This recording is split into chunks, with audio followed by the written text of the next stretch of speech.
Hello and welcome to Keeping It Young podcast, conversations about marriage, family, and ministry life. I'm Dave. And I'm Bethlie. And we are the Youngs. Hey everybody, welcome. Thank you so much for joining us today on the Keeping It Young podcast. We are glad you're here. Yes. And we have so enjoyed the last few weeks. We've met so many people in our meetings who've said, hey, we listened to you. And that's been such an encouragement. Thank you so much for your kind words, your text, your messages, your visiting our special services, especially the ones we've had in North Carolina. And I was even recently at a teen rally in Indiana and a teen retreat, and I had several teenagers say, hey, we know you because our parents listened to you. and they still like us, so that's a good sign. Yes. I was talking to a lady just last night here in our meeting in North Carolina, and she told me that she has enjoyed the conflict resolution series, and she said there was one point that really was driven home to her about not assuming that your child did or did not do something. And she said she had been listening to it and she thought, oh, I need to work on that. But then later it came back because she was getting onto her daughter about something. And her daughter reminded her, remember the Keeping It Young podcast? They said, don't assume I did do it, Mom. And I thought, oh, I wonder if it's a little dangerous to let your children listen with you, especially if we're talking about parenting, because I think that's awesome. They will pick up on it and they will hopefully sweetly point it out to you when maybe we're not living up to what we're supposed to do. That's exactly right. I did get an email too, and I don't think I've sent it over to you yet, but we did receive an email from a mom who said their family had gone through a really hard time and that they had had a discussion about some new decisions they're going to be making as a family or some new directions or new steps, and that one of their children had responded very negatively to the family conversation. And then she listened to our podcast, actually, that aired last week, and she said the Lord really used it in her and her husband's life, and they were able to think it through. And had a new meeting with their kids. So I thought that was really exciting. Oh, that's wonderful. And, so we are just so grateful that you guys listen, and hope you'll like and subscribe.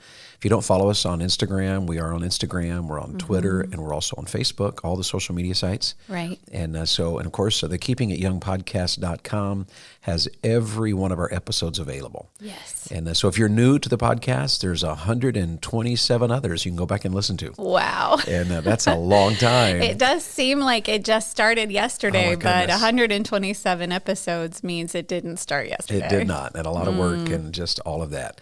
But hey, thank you so much. And we are just around the corner from our couples prayer advance, our couples retreat and conference in Gatlinburg. And if you're a last minute sign up, we do have a couple of places still available. So we'd be thrilled to have you.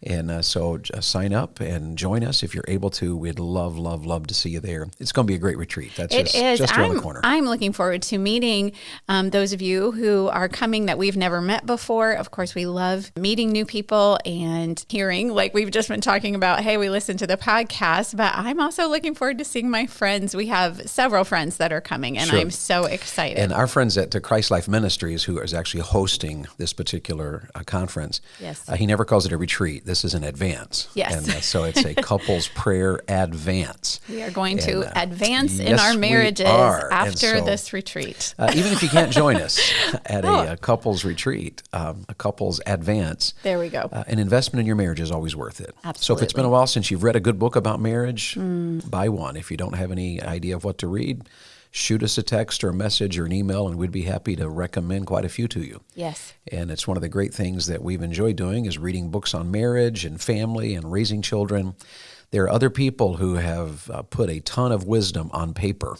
Yes. And so read them, buy the books, devour them. We've gotten so much help from other people. And how we praise the Lord for that.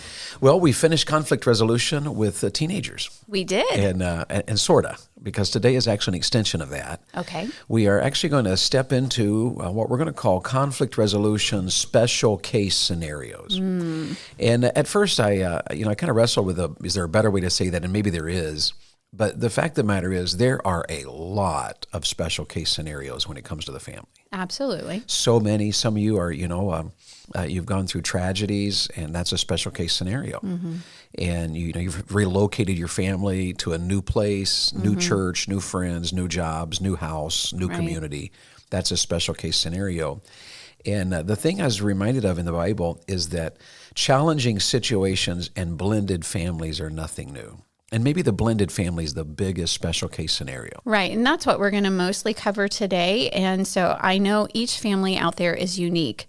And so when we do these episodes, we do kind of a generalization of this is how you should approach, especially in this series, conflict resolution. But as David said, maybe you've had a big move, or maybe you've had something new happen in the family. Maybe a new baby has come along, or maybe you've had a loss of a job, or a loss of a child, or a loss of a spouse. And all of those would be special case scenarios.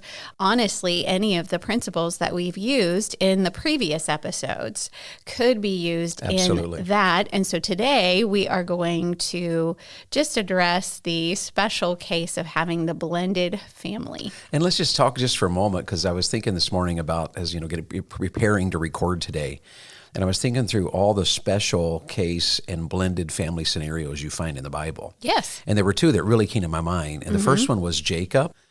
Jacob had 4 wives, actually 2 wives and I guess 2 concubines. Is that how we would look at that? Well, he did wed them, but yes, they were servants in his household. Yeah, so he did have 4 wives, and as a result of that, had 12 sons. And if you read the story of Jacob, that blended family had massive challenges. There was strife between the brothers. There was favoritism. There was jealousy. Some of the brothers got together and sold their baby brother at the time, Joseph, into slavery. Yes. They lied to their dad. Can you imagine them living with that? They knew that somewhere our brother's probably alive. Right. And then a strife between the wives. There was jealousy, obviously, with Rachel and Leah, that Leah was having babies and Rachel was not. And then Rachel was having babies, or the concubines were having babies and Leah was not. And there was always that competition between them.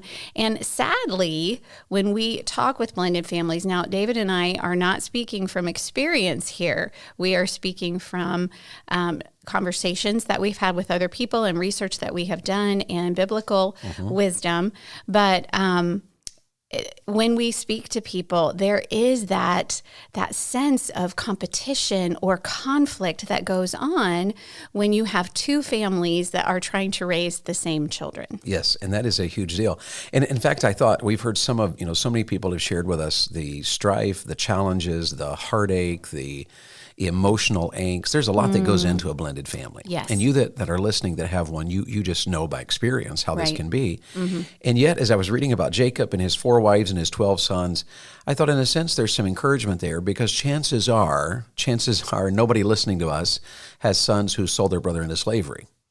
Very true. And so there's, here was a family that was probably extreme. And maybe God put that in there to let you know, number one, you're not alone. And also to let you know, secondly, that there's always hope. Yes. Because out of Jacob's family, we do get Jesus years down the road. Yes. And who would have thought, out of this messed up situation, there could come such beauty. Well, and out of Jacob's family, you get Joseph. Who was a savior in his own right of many, many people during that time of drought. Absolutely. There's another family came to my mind, and that is the family of King David. And David, how many positive things can you say about him? The sweet psalmist of Israel. He was a man after God's own heart. The man who, was the mighty king, the mighty warrior, an incredible leader.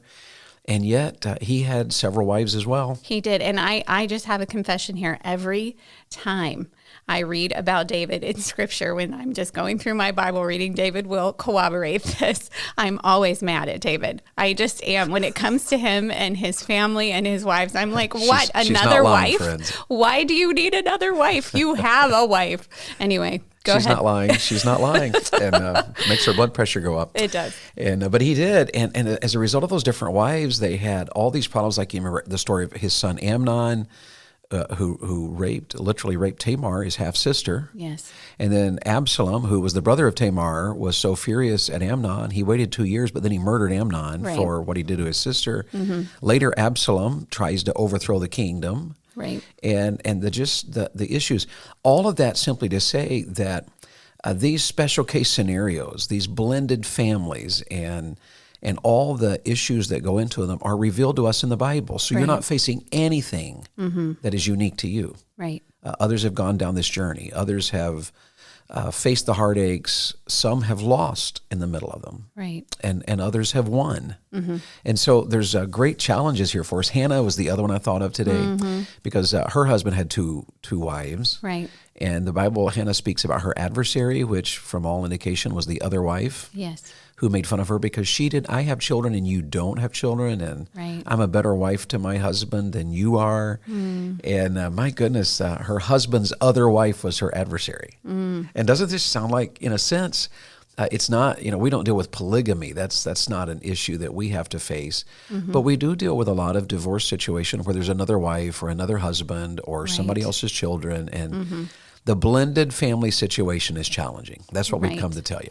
And I can't even imagine, because like I said, we're not speaking from experience. So we were talking this morning on our walk. I can't imagine some of the heartache that goes into, it's time for the kids to go be with dad. And so they're going to go maybe even into a different state. And they're going to be with dad for a while, and dad and I have conflict. We're not together or whatever. And maybe there's another lady in the situation and you don't know her well, but you are sending your children to do. I cannot imagine that kind of burden on a mother's heart, on a father's heart, a stepdad's heart, or a stepmom's heart. And so vice versa with the gentleman sending their children to maybe the mom's house and she's remarried, or there's a boyfriend in the picture or something. There are a lot of opportunities for conflict in a blended family. Yes, there are. And we just want you to know that we do recognize the challenges. Yes. But what we really want to tell you is that there's hope. Yes. And the God of heaven is on your side. He cares about you. He cares about your children. He cares about your situation. And how thankful we are for the passage that teaches very seriously, or very, very simply, not seriously, simply, casting all your care upon him, for he careth for you. Yes. And what a delightful thing. Let's just jump in here and really get going thinking through this blended family matter. And there's a verse we want to start with. Okay. And here's where one of the great challenges becomes so apparent. Listen to what Jesus said. And Bethlie's going to read for us from the book of Matthew. Read this verse and let's think through it in light of blended families. All right. Matthew 6:24 says, "No man can serve two masters, for either he will hate the one and love the other, or else he will hold to the one and despise the other. Ye cannot serve God and mammon." Okay, now in the context, he obviously tells us what he's talking about there. Yes, he's talking God and about money. money. But in the principle of it, it certainly applies to blended families. Yes. Because one of the frustrations that children have in a blended family is they have two masters, sometimes three or four. Right. Because sometimes, mom says this, but stepdad says this. There's two different masters. Right. And then mom or stepdad may disagree on some areas, but then the child goes to be with dad, and dad disagrees with mom and the stepdad. Right. And maybe dad's new wife, their stepmom, now disagrees with dad and mom and the stepdad. Yes. And the Bible is wanting you to know that no man can serve two masters. You've got to understand that. Your kids will either choose one or the other, or they may reject the others under the right pressures. Right. Or they actually may pick and choose, or they may walk away just from all of it. Right. And so we just want you to know that what Jesus said there is worth your considering. No man can serve two masters. And some of what we're going to say is based on that principle. To understand that principle and apply it to a blended family situation is a very important matter to do, because Jesus is clear there. It's impossible. Right. Nobody can do it. Right. And so remember that blended families, because they add more players, they have more struggles. Yes. And every family has struggles. That's very obvious, because we are all sinners. We are all struggling. We all live in the flesh. We all live in a sin-cursed world.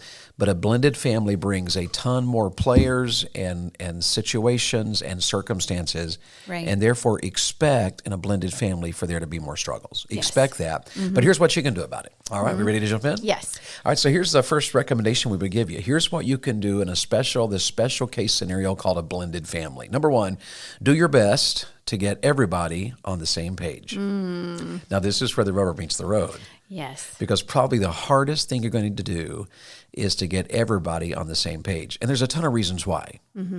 One is because typically, especially in a divorce situation, Divorces occur because there are problems, there are hurts, Yes. there are angsts. Is that Yes. even a plural word? There are challenges. And many times in a divorce situation, because of all the hurt and the angst and the damage that is done to hearts, the situations that are unresolved, often they're not resolved. Right. The result, the fallout of that is that in those situations, you already have a major challenge between, say, a husband and a wife who've divorced. They have challenges with each other. Now they're Right. trying to raise children who know there's challenges between mom and dad. So probably the hardest thing we're going to say to you, well, at least arguably, is do your best to get everybody on the same page. Right. In conflict resolution, what we want when we're dealing, especially like in the teenagers, parents and teenagers, what we want is a win-win situation. And I thought about this week. If we're on the same team, and we are, Right. like with our children, we're on the same team, Yes. everybody wins or everybody loses. True. Because when you're playing basketball, if you have Mark and John on a basketball team and they're teammates, but John loses, it is impossible for Mark to win. True. And if Mark wins, it's impossible for John to lose. Right. So the point being that in a family, what we want in any conflict is a win-win solution. That's hard enough in what we would call the nuclear family. Right. Husband, wife, and the children. Right. But it is exponentially difficult in a Yes. blended family, because we're not just talking about a win-win situation. We're talking about a win-win-win situation, or maybe a win-win-win-win situation. Right. So the more parties that have to win, the more Right. challenging is going to be the getting there. Right. It's going to be more challenging. So we're looking at trying to find a winning solution. And by the way, by winning, we mean that we're finding a solution to conflicts in which everybody feels good about it.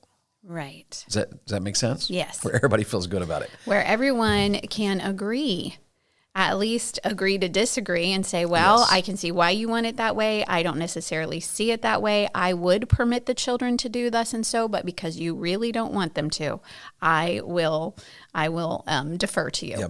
And there's two suggestions we would give about this. And the first one is be willing to. Communicate. How many times have we said on the podcast? Yes. Every situation in life can be solved by proper communication. Yes. And Bethlie and I are very convinced about that. God gave us the gift of communication because we live in this world, and this world, the way we communicate heart to heart and mind to mind and keep everybody on the same page, we use words. Right. And so we have to be willing to communicate. In other words, you have to ask for everyone to get involved. As much as you may have angst in your heart against your former spouse, if you're raising children, Yes. you have to be willing to communicate. Right. Whether that's via email, whether that's via text, Right. or even probably better in conversation, person. Yes. in person, Yes. to where we can see, we can talk, and maybe you've got such a situation that it's impossible to be together with that person without there being challenges or fire. Maybe it's a time to get a moderator. Yes. Someone that both of you agree on will come, who has the authority to say, okay, you can't say that.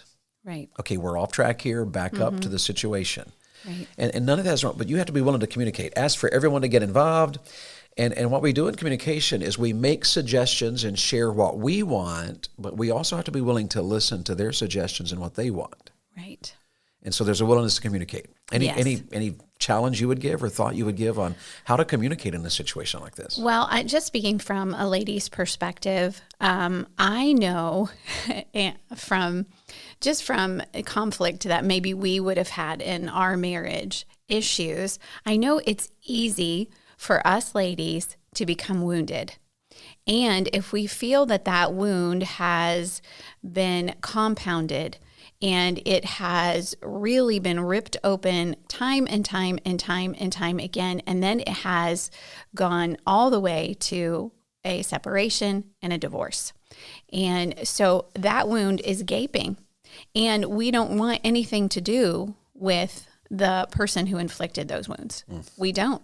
I know just with the tiny little issues that Dave and I have dealt with, when I feel hurt by something, there is a tendency for me either to avoid him or to go on the attack and say, I cannot believe you would say that to me, and so I can only imagine that if you have been super wounded in this divorce situation, that to face the person that you feel has inflicted that pain upon you and try to have a calm and wise conversation with them about the raising of your children. Now, we're not talking about, there may be a situation where the court has ordered that you only have your children, that the spouse is not even in their life. We're not talking about that if it's an abuse situation. But we're talking about the court has said, yes, both of you are going to share custody of these children.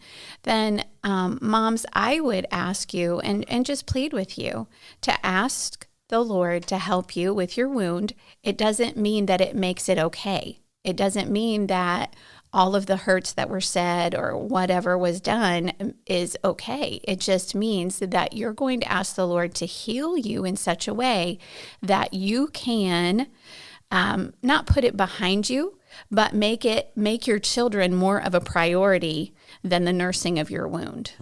That you are willing to talk to their father. And yes, he is the father of those children. You have to remember that. And no matter what part he played in the divorce, he is willing. He has custody. He is able legally to have those children in his home and to have time with those children. And so they should be your priority. The wound should not be your priority. It should be your priority to be able to sit down, have a conversation, even if that's over the phone, and not get angst and not be like, why do you always say that to me? Why are you always hurtful to me? It's not about you anymore. It's about sharing the parenting of those children. And so be willing to have those conversations. Yeah, and one of the things we'll talk about here in coming days, probably next week, as a matter of fact, is that one of the ways you handle these blended families is that you have, as a parent, have to handle your own emotions well in order to handle your child's emotions well. Yes. And we'll be talking about that just a little bit. So that is coming up. Yes. And Bethlie was talking to the ladies there, but man, let me just address you for a moment, because a divorce leaves a wound in your heart as well. And although men handle it differently than women, I think your word was you avoid, and there was one more there. Can't remember exactly. You either avoid or you go on the attack. Avoid or attack. And a lot of times, men, you do the same thing, or probably the word that would be more applicable to you is you get angry. Yes. And either way, we end up wounding. Avoiding and attacking further, makes the wound more difficult. Right. It only pours more fire on the wound and more damage and sting to the wound. And when a man gets angry. So what we have to do is be willing to communicate. Yes. We have to be willing to swallow our pride.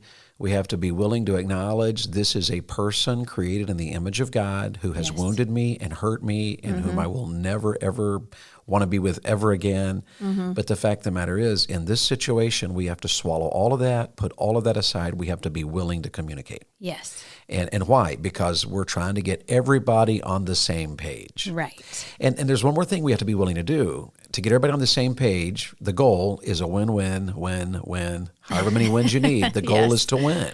Yes. And to do that, we have to be willing to communicate. But there's one other thing we have to do, and this may be harder even than communication.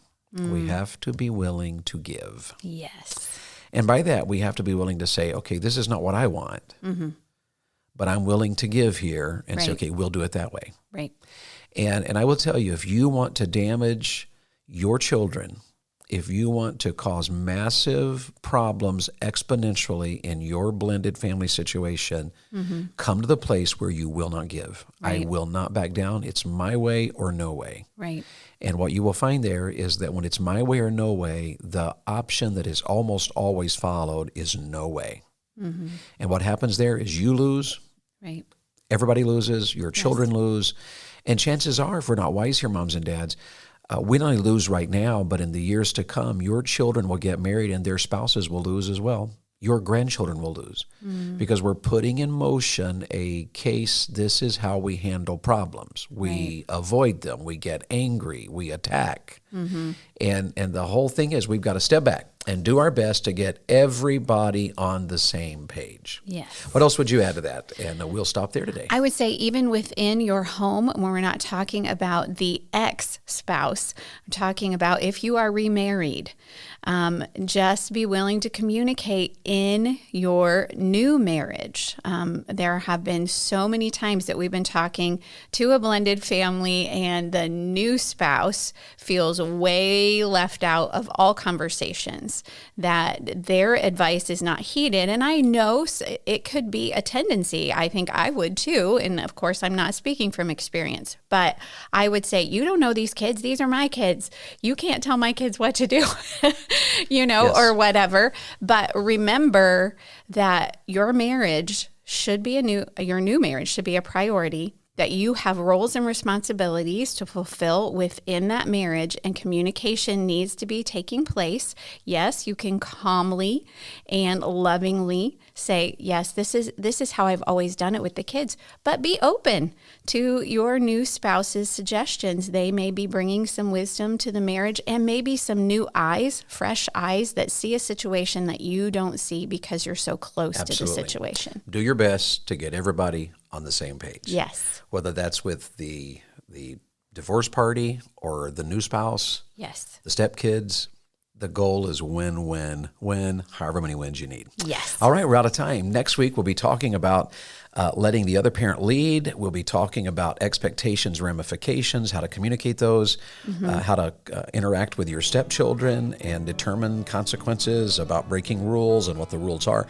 There's a lot yet to cover in a blended family situation, and I hope you'll join us and share this. There's so many families that could benefit, I think, from what we're sharing here, and I hope you'll take time to pass the information along, like it, share it, subscribe to it. We're just so thankful that you've joined us today. Hope you'll join us next week, and we'll continue talking about conflict resolution in the blended family. In the meantime, serve the Lord with gladness. The Keeping It Young podcast is a Bax 5 Media production.